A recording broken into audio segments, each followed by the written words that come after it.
Mesdames et messieurs, bonsoir. Merci d'avoir choisi RTI 1 à la une de ce 20h. Nous sommes à J-1 de la présidentielle en Côte d'Ivoire. La campagne électorale s'est achevée hier à minuit. Plus de 7 millions d'électeurs iront aux urnes demain pour élire le futur président de la République. Mais quelles sont les dispositions mises en place pour l'organisation du scrutin? À 24 heures de ce grand rendez-vous, le président de la CEI, Ibrahim Coulibaly Kuibié, s'adresse aux Ivoiriens. Et pour cette élection, des missions d'observation seront déployées sur l'ensemble du territoire. Parmi elles figure l'Union africaine.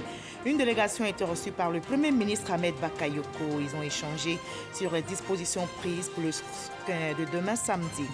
Un scrutin sans violence, c'est le vœu de tous. Les appels se multiplient pour des élections apaisées. Plusieurs organisations s'activent sur le terrain pour sensibiliser les populations, notamment la jeunesse, à ne pas céder aux rumeurs et à la manipulation, à dire non à la violence et oui à la paix. Aux États-Unis, on note un afflux record de dons pour la campagne. Petits et grands donateurs ont ouvert le portefeuille dans un contexte politique électrique. 14 milliards de dollars, c'est ce qu'a coûté la campagne pour la présidentielle et les législatives américaines. Soyez les bienvenus sur RTI 1. Nous sommes à J-1 de la présidentielle ivoirienne.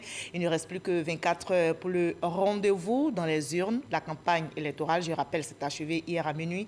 Plus de 7 millions d'électeurs sont appelés à élire le futur président de la République. Voilà, demain samedi 31 octobre, donc, les Ivoiriens iront élire leur futur président de la République.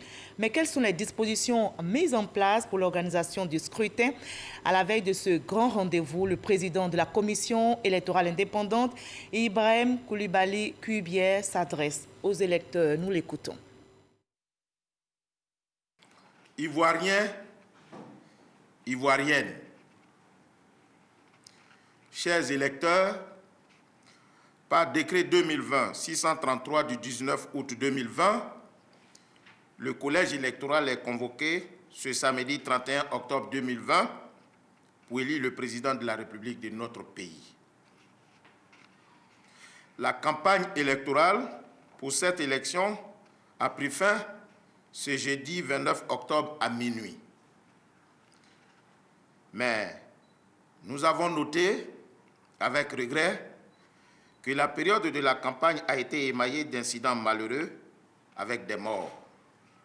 Je voudrais m'incliner devant la mémoire de tous ceux qui y ont perdu la vie et souhaiter un prompt rétablissement aux blessés.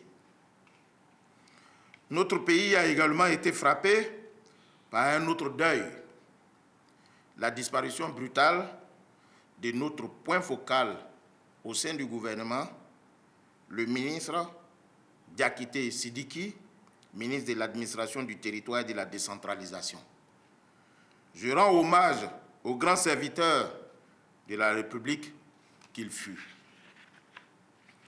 Malgré ces événements malheureux et une atmosphère ambiante difficile, il a été donné l'opportunité aux candidats de présenter et d'offrir à la population leur projet de société et leur ambition pour notre pays. À ce stade du processus, la commission électorale indépendante voudrait adresser ses vifs remerciements à tous et à chacun pour les appuis dont notre institution a bénéficié dans le cadre de ses activités. Nous tenons à remercier tous nos partenaires, tous les organes de presse qui ont joué leur partition. Nous voudrions particulièrement exprimer notre gratitude au système des Nations Unies et au programme des Nations Unies pour le développement pour leur appui technique et financier. Nous exprimons également notre profonde gratitude aux forces de l'ordre qui font preuve de beaucoup de sérénité et de professionnalisme pour assurer la sécurité des Ivoiriens, mais surtout des électeurs et de toutes les personnes chargées de conduire les opérations de vote sur toute l'étendue du territoire national. Chers concitoyens, ce scrutin présidentiel constitue un tournant décisif pour notre démocratie. Il se doit d'être un modèle pour tous. C'est pourquoi, tout au long du processus électoral, la commission électorale indépendante s'est montrée professionnelle et transparente. En effet, elle a associé tous les acteurs, notamment les partis politiques, les partenaires internationaux, la société civile et les candidats à chacune des étapes clés du processus électoral. La CEI a relevé les défis, un par un, pour arriver à ce jour du scrutin. Elle compte également relever celui-ci et promet que cette élection sera libre, transparente et crédible. Le droit de vote est reconnu à tous les électeurs qui en remplissent les conditions, c'est-à-dire les Ivoiriens et les Ivoiriennes inscrits sur la liste électorale. L'élection, je voudrais bien le préciser, a lieu ce samedi 31 octobre, c'est-à-dire demain, et non le dimanche. Tous les électeurs pourront voter librement. Conformément aux textes en vigueur, ceux d'entre vous qui n'auraient pas pu retirer leur carte d'électeur pourront le faire dans les bureaux de vote sur toute l'étendue du territoire. À cet effet, un guichet spécial sera ouvert dans chaque bureau de vote sur toute l'étendue du territoire. Et ceux qui auraient égaré ou oublié leur carte d'électeur pourront également voter sur présentation de leur carte nationale d'identité ou attestation d'identité. Les bureaux de vote, pour respecter les 10 heures de vote, ouvriront à 8 heures et fermeront à 18 heures. Ivoiriennes, Ivoiriens, le monde entier nous observe. Il est de notre devoir d'être exemplaires. C'est pourquoi, au nom de la Commission électorale indépendante, je voudrais inviter maintenant chacun d'entre nous à exercer son droit fondamental civique, celui de choisir le futur président de la République de Côte d'Ivoire en toute responsabilité, dans la discipline, le calme et la non-violence. Pour sa part, la Commission électorale indépendante s'engage à rendre public et en toute transparence les résultats provisoires du scrutin dans les délais prescrits par la loi. Bonne élection à toutes et à tous et que Dieu garde la Côte d'Ivoire. Je vous remercie. Voilà, c'était la déclaration du président de la Commission électorale indépendante, déclaration recueillie pour vous par Sidonie Davila, et toujours en compagnie de la Commission électorale indépendante qui informe que l'ensemble des électeurs que les pièces requises pour participer au scrutin présidentiel du samedi 31 octobre 2020 sont les suivantes. Pour les électeurs inscrits en Côte d'Ivoire, la carte d'électeur 2020 ou la carte nationale d'identité CNI ou l'attestation d'identité. Pour les électeurs inscrits à l'étranger, la carte d'électeur 2020 ou la carte consulaire ou le passeport biométrique.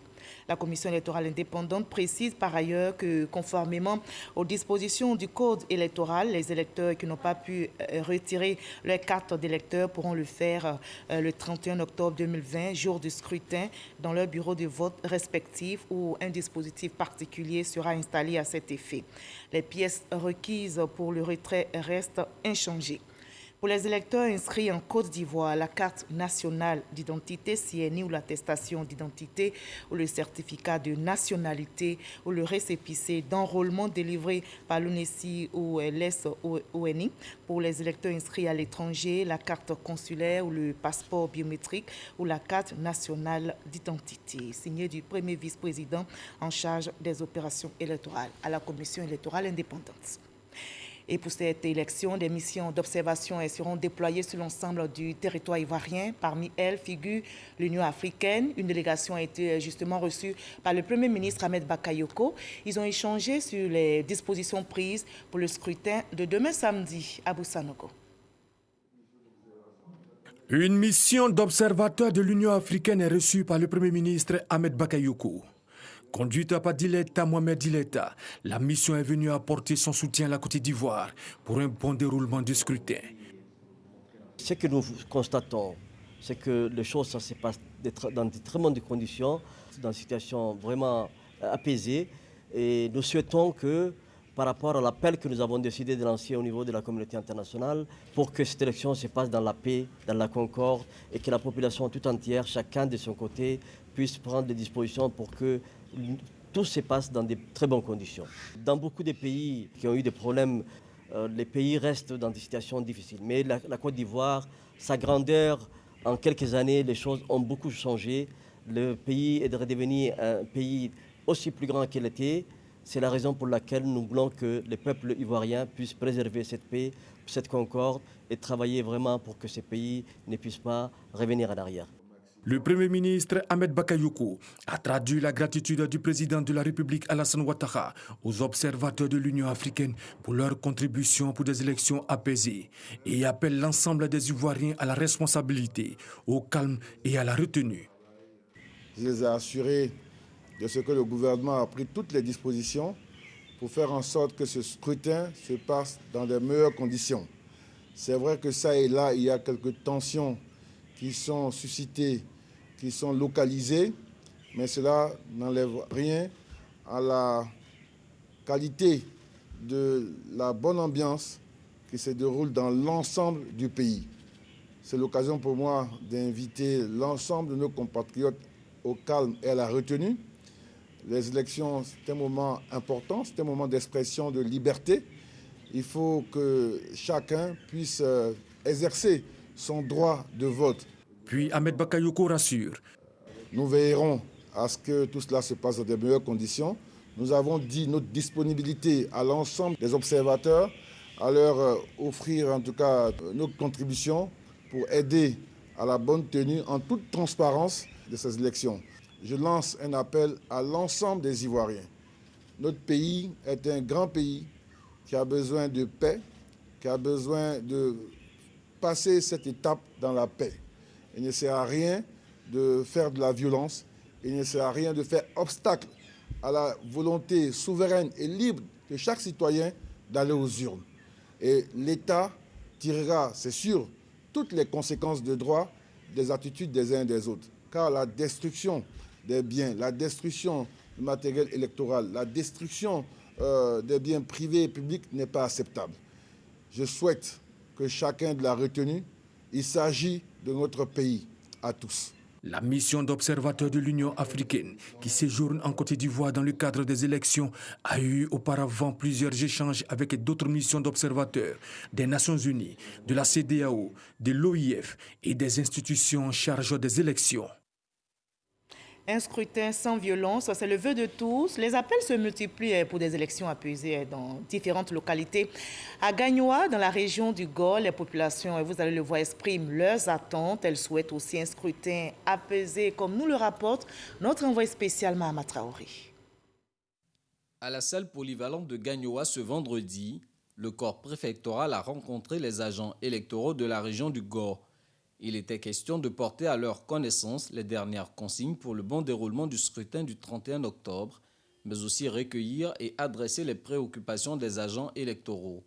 Dans le quartier administratif et les autres quartiers de la ville, les populations vaquent sereinement à leurs occupations. Les commerces et autres officines attendent les clients du jour.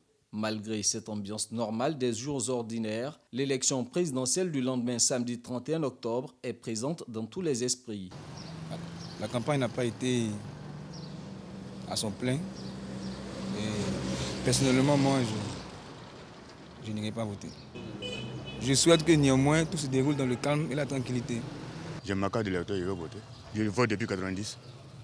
Je vais aller voter. Voilà, je ne veux pas se marquer que quelqu'un m'empêche de voter. Parce que moi, je ne vais pas empêcher quelqu'un aussi, je ne vais pas tirer la main de quelqu'un pour dire allons voter. J'ai retiré ma carte. Si les conditions sont réunies, je peux aller voter demain. Selon qu'on ait choisi de voter ou non, les populations de Gagnoa partagent la même aspiration, celle de voir ce scrutin se dérouler dans la paix. En tant qu'un homme qui est partisan de la paix, je préfère qu'il y ait la paix, simple. Voilà, que tout se déroule bien. Que la Côte d'Ivoire gagne, surtout la paix, et que nos enfants aillent loin dans la paix. C'est mon vœu. Que les élections se fassent dans la paix, ne pas que les gens boycottent, comme on appelle, les élections, donc que tout le monde parte voter, voilà, pour que la paix soit en Côte d'Ivoire. La paix, rien que la paix en Côte d'Ivoire, c'est la prière de ce ressortissant nigérien vivant à Gagnoa depuis des dizaines d'années. Depuis 1966, je suis à Gagnoa ici.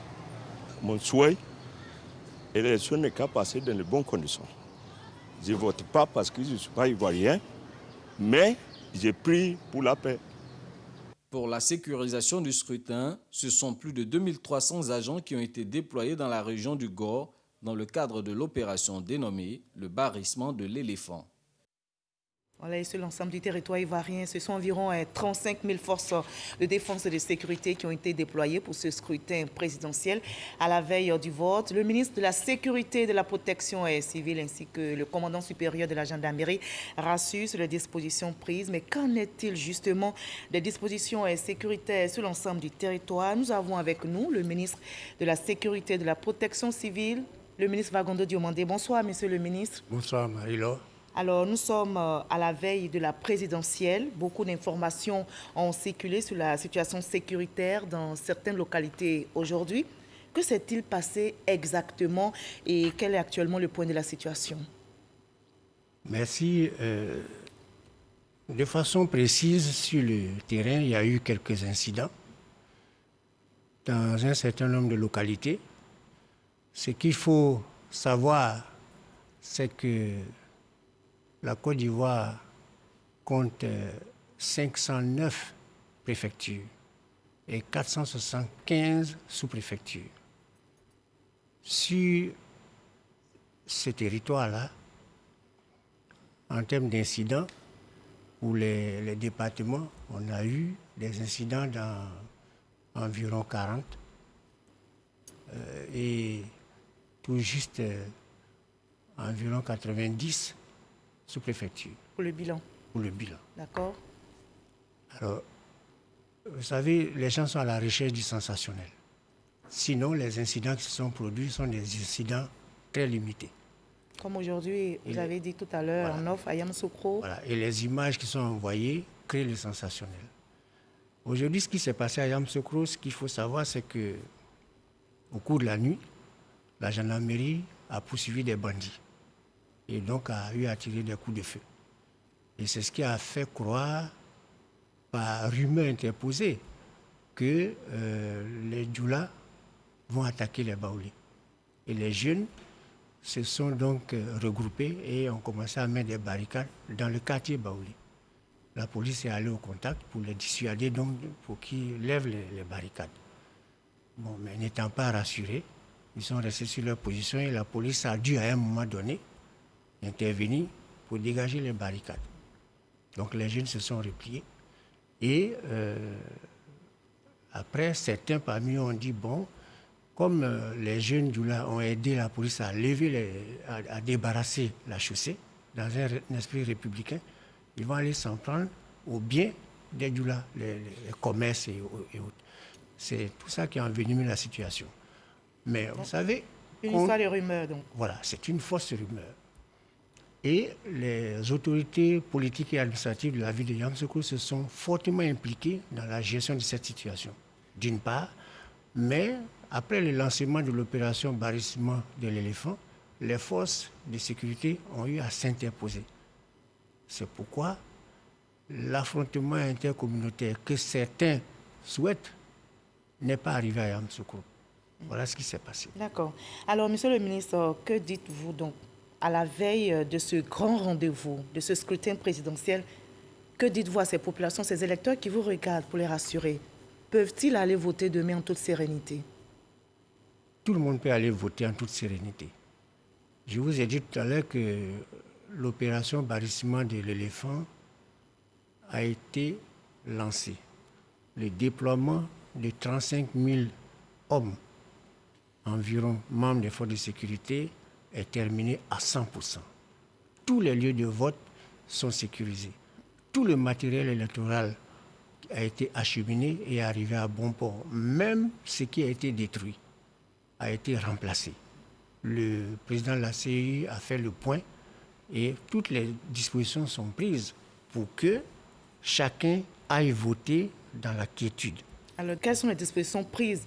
Parce qu'on veut que vous nous disiez, pour nous rassurer, pour rassurer les électeurs, quelles sont les dispositions prises pour sécuriser ces bureaux de vote? Alors, sur chaque bureau de vote, il y a un déploiement de force qui est chargé donc de veiller au bon déroulement du scrutin sans entrer dans le bureau de vote. Il s'agit de la sécurisation des lieux de vote. Nous avons donné des instructions aux forces de sécurité pour veiller à ce que personne n'ait accès au bureau de vote avec du matériel qui puisse créer du désordre.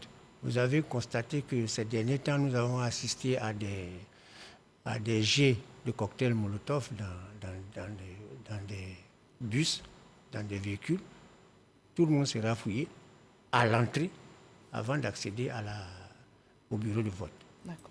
Donc, il y a plus de 10 000 lieux de vote, voilà, pour être plus précis. Alors, l'opération barrissement de l'éléphant est lancée depuis 5 jours maintenant. Alors, que peut-on retenir comme premier résultat sur le terrain? Il a été très bénéfique de déployer les hommes dans le cadre de cette opération. Je vous ai dit tout à l'heure que grâce à cette opération, nous avons évité un affrontement intercommunautaire à Yamoussoukro et dans plusieurs localités. De la même manière, beaucoup d'axes dans certaines localités, entre certaines localités, ont été entravés par des troncs d'arbres. La gendarmerie et les autres forces de sécurité s'attellent à chaque fois à dégager les voies pour permettre la libre circulation de tous ceux qui veulent se déplacer dans le cadre de leurs activités. Donc l'intérêt de cette opération est clair. Ça a permis de limiter les dégâts et éviter les affrontements. Et donc, nous pouvons dire que tout se déroule bien dès l'instant où toutes les forces sont déployées sur le terrain. D'accord. Beaucoup de forces d'information, vous l'avez signifié d'ailleurs tout à l'heure, beaucoup d'informations, de fausses informations circulent ces temps-ci. On a vu à Dabou, vous avez évoqué le cas de Yamoussoukro. Alors, que faites-vous concrètement pour que la population ait la bonne information pour éviter ce type d'affrontement? La rumeur se base sur le manque d'information. L'état-major général qui pilote donc l'opération de sécurisation a mis en place un dispositif pour rétablir à chaque fois que c'est nécessaire la vérité des faits et informer le grand public sur les activités de l'état-major. Ça, c'est le premier aspect. Sur le plan purement informatique, la police a un dispositif qui a été mis en place pour démentir toutes les fausses informations qui sont véhiculées et donner par exemple l'origine d'une vidéo, comme le cas de la supposée vidéo qui a été tournée quand on a brûlé un péage, chose qui s'est passée au Nigeria. L'information est rétablie dans son origine. Donc toutes les dispositions sont prises pour informer le grand public sur la vérité des faits tels qu'ils se sont produits. Et que risquent ces auteurs de fausses informations? Alors, ce que beaucoup oublient... Est-ce qu'il y a eu déjà aussi des arrestations? Ce que beaucoup oublient, c'est que la Côte d'Ivoire a les moyens de tracer l'origine d'une publication qui est faite. Et justement, avec ces moyens-là, aujourd'hui, nous sommes, après les investigations, nous sommes à 320 interpellations au total. Elles ne vont pas s'arrêter. Et je vous l'ai dit la dernière fois, ceux qui agissent comme ça facilitent souvent la tâche à la police parce qu'ils se filment et puis ils diffusent sur les réseaux sociaux.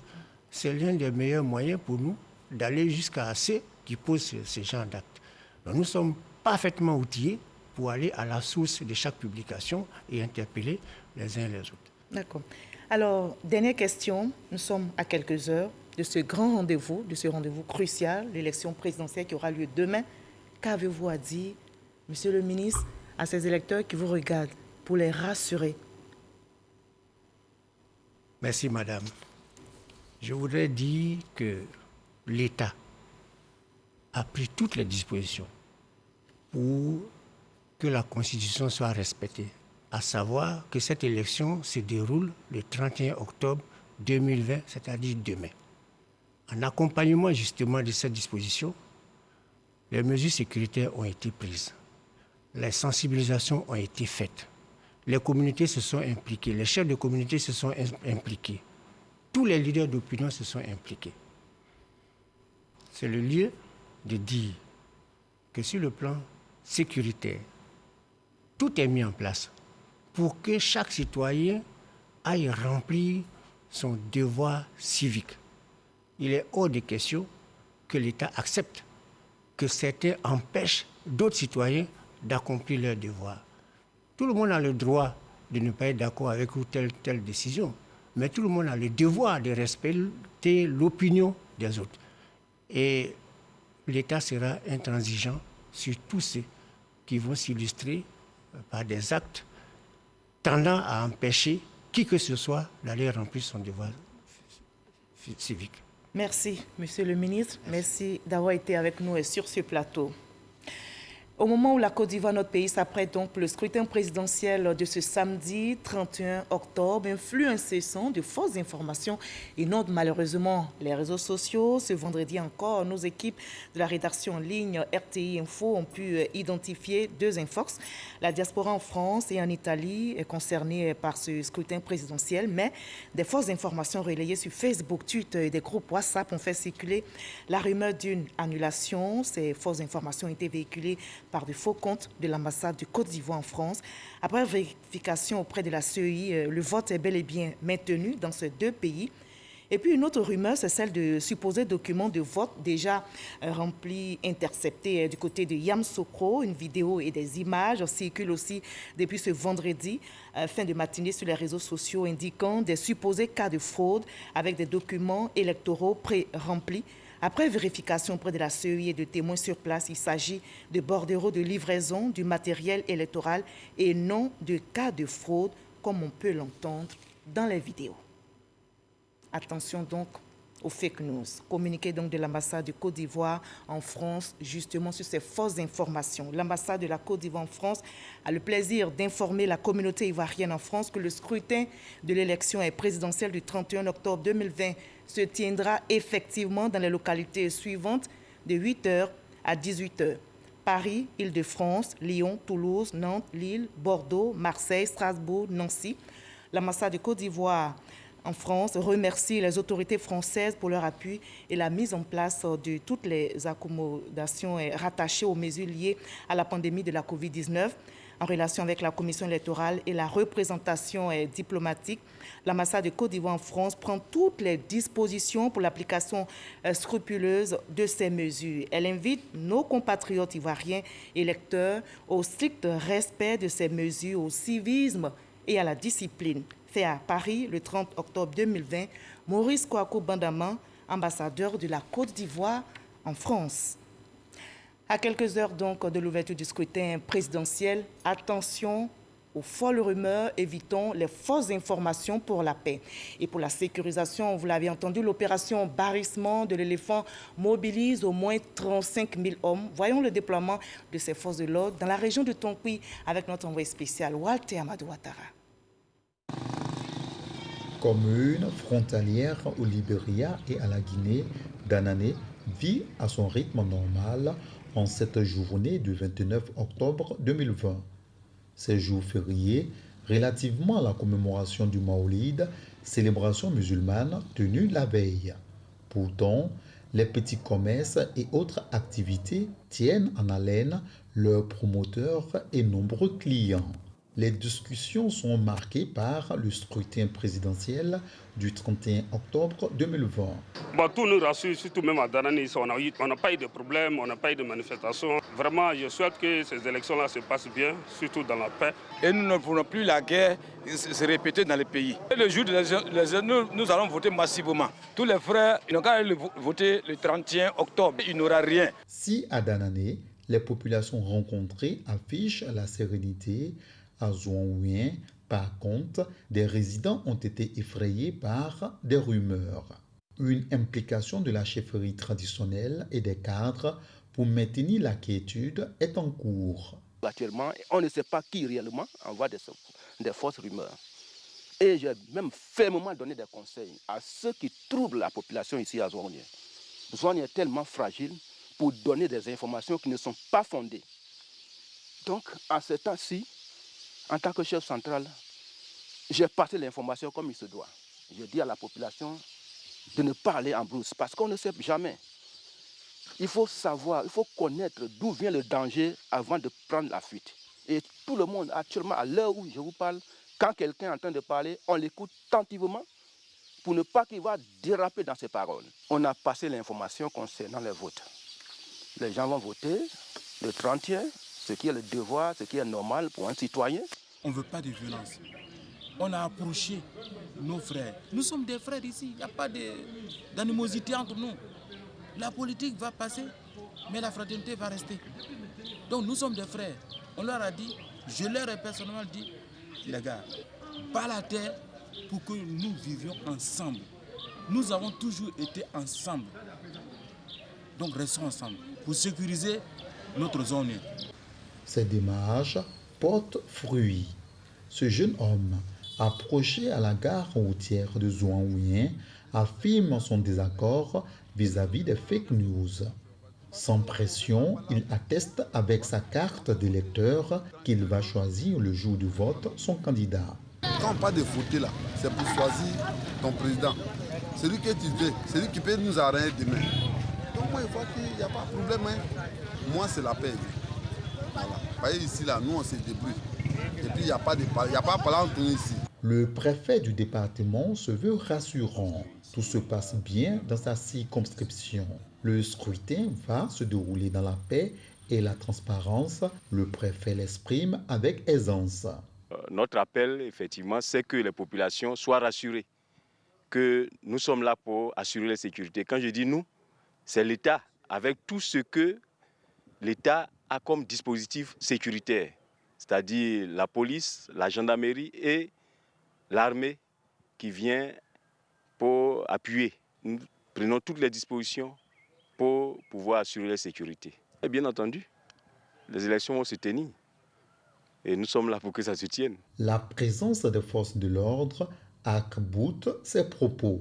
Ces hommes en armes, visiblement bien équipés, appartiennent au bataillon de sécurisation de l'Ouest, BSO. Basé à Mans, la cité des 18 montagnes, ces militaires se sont déployés pour la sécurisation de l'élection présidentielle. Le colonel Soro Draman maintient le ton de la fermeté déjà annoncé par le chef d'état-major général des armées de Côte d'Ivoire, prêt à pallier toute éventualité. Mes troupes sont plus que déterminés. Nous sommes engagés et leur morale est très haut. Si on attaque, notre riposte sera plus supérieure à celle de l'ennemi. Nous imposer sur le terrain pour l'accomplissement de notre ordre d'opération barrissement de l'éléphant. L'opération barrissement de l'éléphant mobilise au moins 35 000 hommes pour sécuriser l'élection présidentielle du 31 octobre 2020. Une délégation de la CEDEAO conduite par le commissaire aux affaires politiques, paix et sécurité a rencontré les grands commandements des forces de défense et de sécurité. Ils ont parlé des dispositions sécuritaires prises pour le scrutin de demain. Abou Sanogo pour le reportage.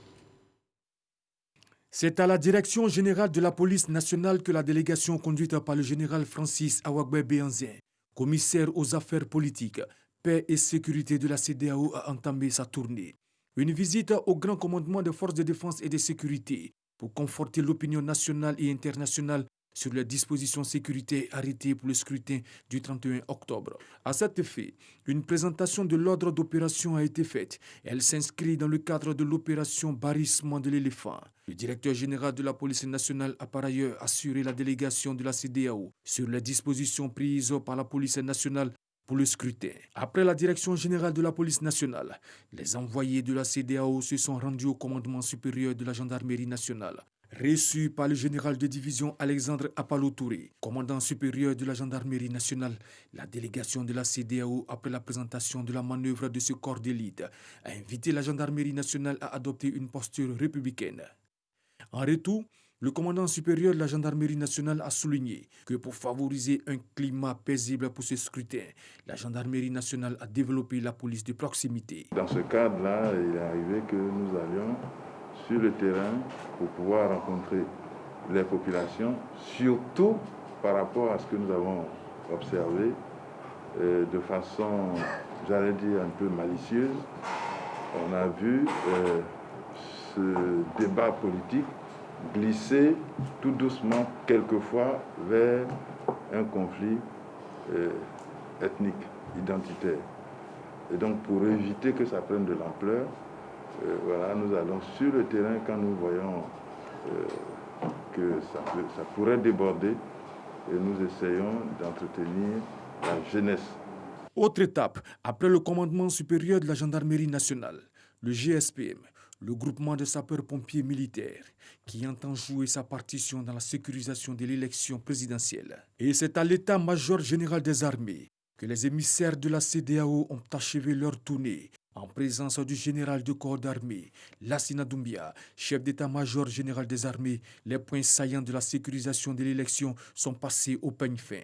C'est pour passer le message de solidarité de toutes les forces armées et de défense et de sécurité de nos 15 États membres.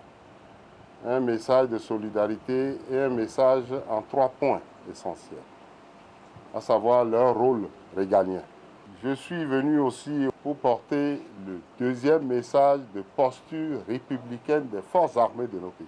Cette posture républicaine indique que les armées de nos pays sont désormais neutres.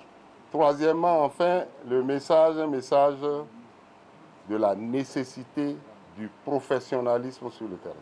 Dans cette posture républicaine et dans la nécessité du professionnalisme, il faudrait que les forces de sécurité et de défense ivoiriennes sachent raison garder, suivre le processus afin que l'élection se passe dans la sérénité, dans la paix. Selon les émissaires de la CEDEAO, une centaine d'observateurs seront déployés en Côte d'Ivoire.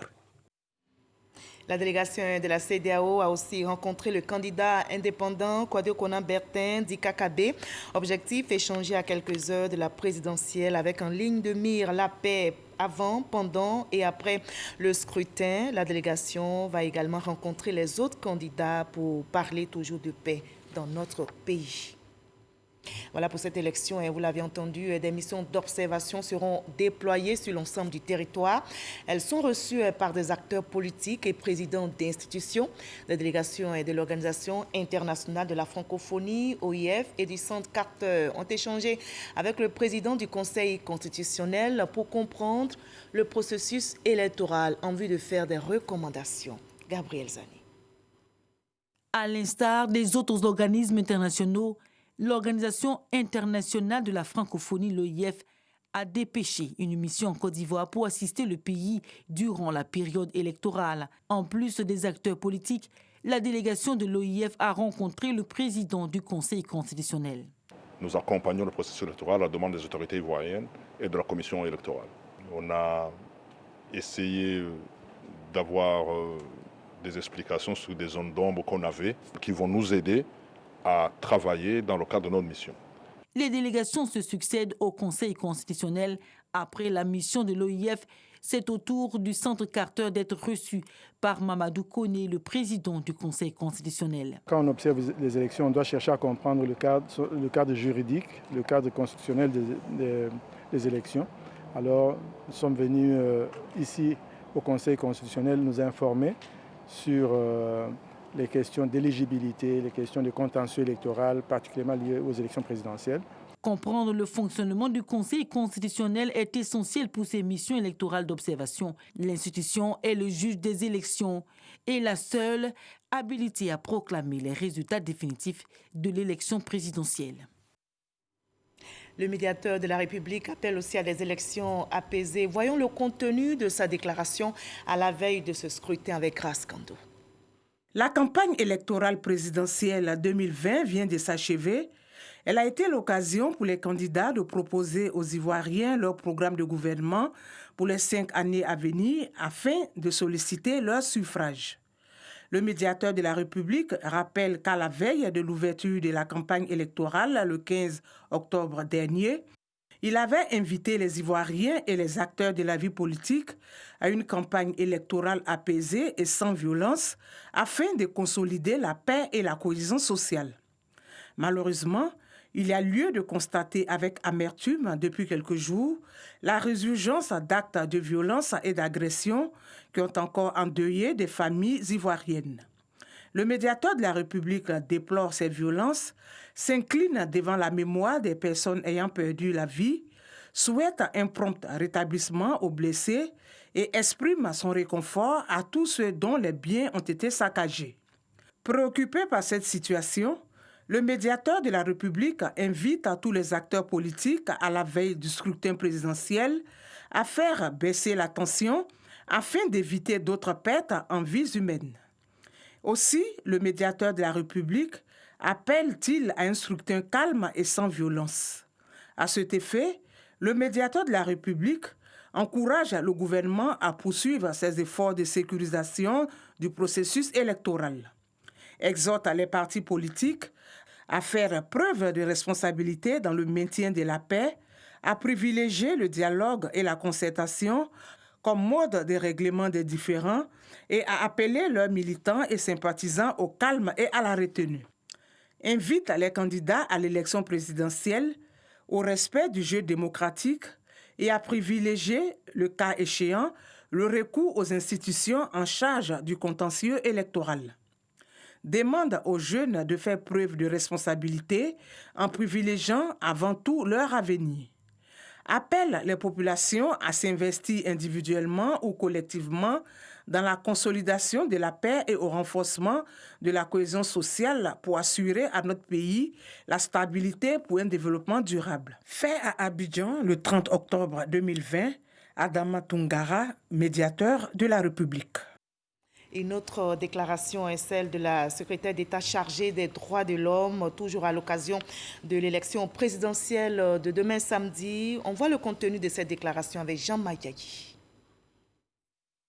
Déclaration de la secrétaire d'État chargée des droits de l'homme à l'occasion de l'élection présidentielle du 31 octobre 2020. Le 31 octobre 2020 se tiendra l'élection du président de la République. L'exercice du droit de vote est un droit fondamental de l'homme inscrit dans notre Constitution. À l'approche de cette échéance, le secrétariat d'État chargé des droits de l'homme, dans sa mission de promotion et de protection des droits de l'homme, invite à toutes les Ivoiriennes et tous les Ivoiriens, les partis et groupements politiques, à tout mettre en œuvre pour permettre à chaque citoyenne et chaque citoyen d'exercer librement son droit de vote. Le secrétariat d'État chargé des droits de l'homme appelle l'ensemble des Ivoiriens, les partis et groupements politiques, ainsi que les candidats indépendants à tout mettre en œuvre pour faciliter l'exercice de ce droit de vote. Le secrétariat d'État chargé des droits de l'homme invite les citoyennes et les citoyens, témoins d'éventuelles entraves au droit de vote, à s'abstenir de tout acte de représailles et à saisir les autorités compétentes. Le secrétariat d'État chargé des droits de l'homme appelle les populations ivoiriennes à promouvoir la cohésion sociale et le vivre ensemble. Fait à Abidjan le 28 octobre 2020, Aimé Zébeyou, secrétaire d'État chargé des droits de l'homme. Et la présidentielle aura lieu demain samedi. La Fondation Guigui, la Grande Espérance, va déployer plus de 1000 observateurs. C'est l'une des missions d'observation et les plus importantes au regard du nombre d'observateurs déployés sur le terrain. On en sait plus avec Didier Nguesson. La Fondation Guigui, la Grande Espérance, fait partie des missions d'observation du scrutin du 31 octobre. La commission électorale indépendante CEI a répondu favorablement à sa demande d'accréditation, une mission pour laquelle la Fondation mobilise un nombre important de ressources humaines. C'est un total de 1052 observateurs qui seront déployés dans les 2 districts autonomes, les 31 régions, et ce sont au total 180 localités sur l'ensemble du territoire national. Ces agents seront chargés de suivre scrupuleusement le déroulement de cette élection présidentielle. Selon le directeur exécutif de la Fondation, les observateurs apprécieront les aspects démocratiques du processus électoral. Entre autres, la transparence, la crédibilité, l'intégrité et les conditions de vote des électeurs conformément aux lois en vigueur et les éventuels dysfonctionnements qui seront éventuellement constatés. La Fondation Guigui, la Grande Espérance, a observé l'élection présidentielle de 2015 au sein d'une fêtière d'ONG. Elle œuvre à la promotion de la dignité humaine. On parle aussi de présidentielle aux États-Unis où on note un afflux record de dons pour la campagne. Petits et grands donateurs ont ouvert leur portefeuille dans un contexte politique électrique. 14 milliards de dollars, c'est ce qu'a coûté la campagne pour la présidentielle et les législatives américaines. C'est le double du précédent cycle électoral il y a 4 ans. Cette campagne a été rythmée d'événements qui ont contribué à faire monter la tension. Ici en Côte d'Ivoire, le ministre de l'Emploi et de la Protection sociale porte à la connaissance des populations que le dimanche 1er novembre 2020, jour de la fête de la Toussaint, est déclaré jour férié et chômé sur toute l'étendue du territoire. Et nous sommes à J-1 de la présidentielle ivoirienne. Il ne reste plus que 24 heures pour ce grand rendez-vous dans les urnes. La campagne électorale s'est achevée hier à minuit. Plus de 7 millions d'électeurs sont appelés à élire le futur président de la République. Je vous souhaite la paix et rien que la paix. Très belle soirée. Prenez soin de vous. À demain 20h.